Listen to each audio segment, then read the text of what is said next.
Olá, galera, tudo bem? Estamos aqui para mais uma aula, dando continuidade ao PET número 2, agora na segunda semana.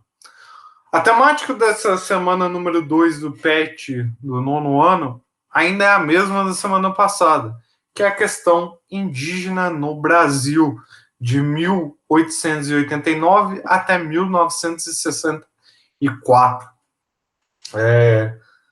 Nós vimos na semana passada que o governo brasileiro passa a ter conhecimento sobre algumas tribos indígenas por conta da expedição Rondon, que vai mapear as fronteiras do Brasil. Por conta disso, vai entrar em contato com alguns grupos indígenas em algumas regiões aqui do Brasil. E essa semana vai estar falando um pouco mais sobre as leis sobre os indígenas, o que a Constituição brasileira trata sobre o indígena. Bom, a primeira carta constitucional de 1891, e é a que vai perdurar por algum tempo no Brasil, até 1934, ela não vai citar a questão indígena. Isso porque o indígena não era visto como parte do processo de cidadania no Brasil. Lembrando, quem estava no poder nesse período era uma elite branca, agroexportadora. O indígena é visto ali como um ser que deveria ser englobado nesse mundo e não alguém que o governo precisaria se preocupar em agradar. Então, o indígena é totalmente esquecido no processo de cidadania, né, para essa Constituição. Em 1934, a questão indígena é abordada então pela primeira vez. Ela propunha que os índios deveriam ser considerados cidadãos, ou seja, o índio ganhava a categoria de um cidadão, ser algo de ter direitos garantidos, os direitos constitucionais ali, válidos para todos os brasileiros, deveriam ser estendidos então aos indígenas. E a outra questão que é abordada é sobre as terras. Falava que as terras que os indígenas ocupavam não poderiam ser vendidas. Até aí, ok. O problema é que não falava a quem a terra pertencia. E isso deu uma margem de manobra aí extremamente importante para vários fazendeiros. Isso porque falava que essa terra poderia ser ocupada desde que o grupo indígena ali não existisse mais. Então, muitos fazendeiros vão dizimar populações indígenas em busca de ocupar essas terras. Isso se estendeu durante praticamente a colonização inteira do Brasil e se estendeu até durante essa parte da República.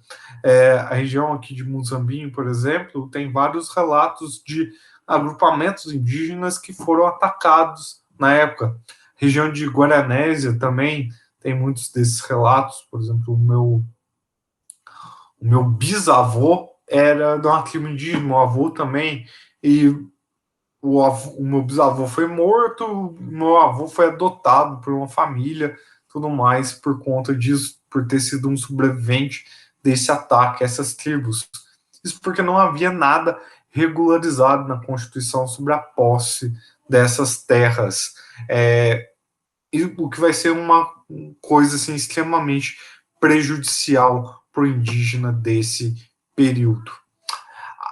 Em 1937, que vai surgir uma nova Constituição, que vai ser a Constituição polaca, a de 34 já é com Getúlio Vargas, a de 37 continua no governo varguista.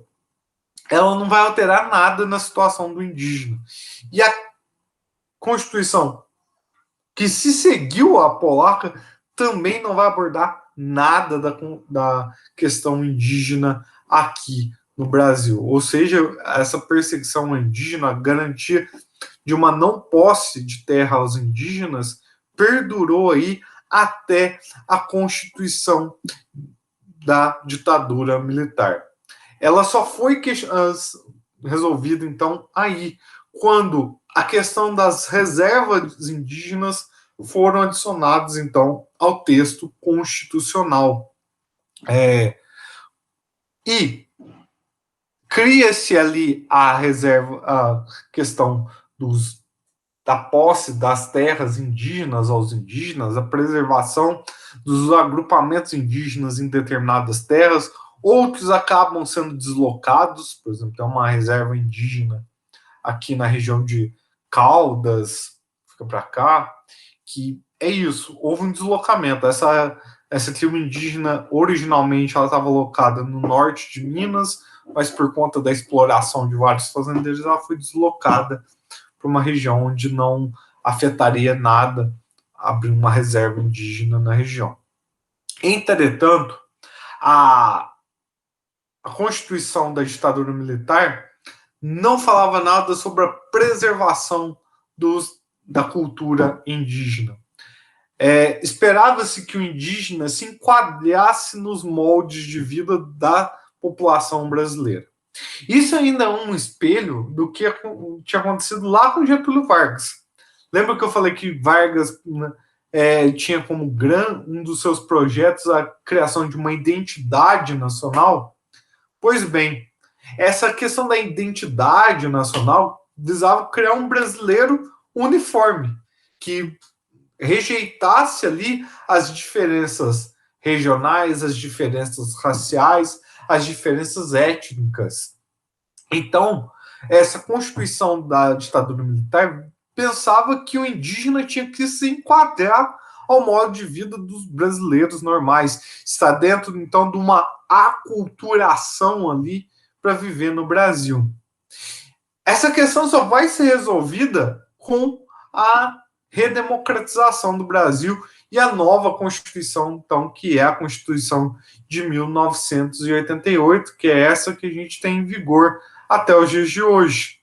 Quando, por conta da influência até que a ONU vai estabelecer sobre as minorias étnico-raciais do mundo, a questão do indígena, de manter a sua cultura, de preservar a sua cultura, vai ser melhor trabalhada. Aqui no Brasil, vão criar as instituições de amparo ao índio, por exemplo, a FUNAI, justamente essa sigla é Fundação Nacional de Amparo ao Indígena, e que vai, então, fazer de tudo para que os indígenas mantenham sua cultura, mantenham seus ritos e não sejam obrigados a passar por um processo de assimilação cultural.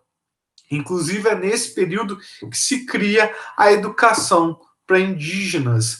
É uma educação completamente diferente do que a gente vê na escola. Já que, por exemplo, eles têm que aprender o português? Tem, mas eles também são alfabetizados nas suas línguas maternas. A história indígena ali, daquele povo indígena, é mais valorizada para eles do que estudar todo o processo de colonização, de império, de república do Brasil. Eles tendem a valorizar muito mais seus aspectos ali regionais. Bom, gente, para as atividades do PET dessa semana, é isso que eu queria falar com vocês. Eu peço para que vocês sempre deem uma olhada nesse vídeo. Eu sei que eu estou falando agora e poucos vão conseguir ver isso, mas para aqueles que vão ver o vídeo, eu peço para que vocês toda semana venham os vídeos antes de começarem a ver os exercícios, porque esses vídeos podem dar uma ajuda para vocês a fazerem as atividades, tá? Eu e a Laura combinamos o seguinte: a Laura sempre vai postar os materiais dela na parte da manhã e eu postarei na parte da tarde. Então, aguarda sempre por volta do meio-dia e meio, 1 hora da tarde, eu estou postando esses materiais para vocês. Tanto as páginas lá do PET, quanto esses vídeos. Certinho, gente? Qualquer dúvida é só perguntar lá no grupo, mandar. Muita gente já mandou as atividades da semana 1 do PET 2. É bom manter esse ritmo. Tem alguns aí que eu tô vendo que já tinham entregado da primeira vez, pararam de entregar agora, então estou esperando novamente vocês me mandarem esses vídeos. Não percam o ritmo, tá? É muito importante manter o ritmo de estudos. E é isso, gente. Espero que vocês estejam bem. Um abraço para todos e até o próximo vídeo. Falou, galera. Até mais.